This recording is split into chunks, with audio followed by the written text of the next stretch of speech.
Kababawan, dito na naman tayo, no? Hahay! Pamaritos naman tayo mga kababawan. May dumating na naman pasya natin mga kababawan. Para kay Bambo. Ito pala siya mga kababawan. Yay!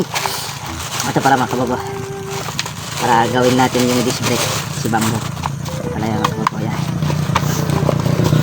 Tignan nyo kung ano pasya natin dumating ngayon mga kababawan. Doon si Bambo. Ito mga kababawan dumating ngayon. Gamit ni Bambo ito mga kababayan. Ito mga kababayan. Sana all. Ano?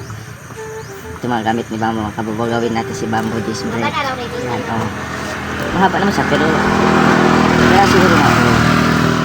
1 meter lang to. Kababayan 1 meter siya. Kasya ito kay Bambo. Diba? Ito yung mga kababayan. At saka ito pala mga kababayan. Yung ginagawa natin sa araw ng kababaw yung welding natin. Caliper mga kababaw speed. Okay Bambo, ito lang dumating kababaw. Hindi pa dumating yung gamit na yan. Meron pa kulang yan. Yan na lang yung kulang mga kababaw. Kaya ipabalita lang. Balitaan ko lang kayo kung dumating na kababaw yan. Ito lang dumating mga kababaw.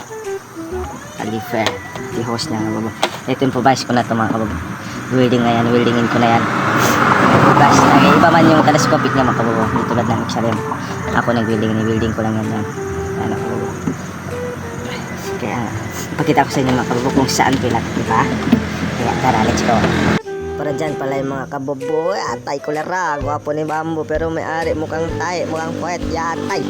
Yan pala mga kababaw. Para dyan pala mga kababaw. Tsaka natin sasalpakin lahat mga kababaw kung dumating na lahat yung parcel ni Bambo. Mga kababaw yan. Ang gwapo mga kababaw. Sana all. Unuing pasyalan, darat mo kaya karo minsan alam katuan. Matas ko biyayan, dayang kumaligtat yan. Kari ko siyo mo ko bayo biya milikan.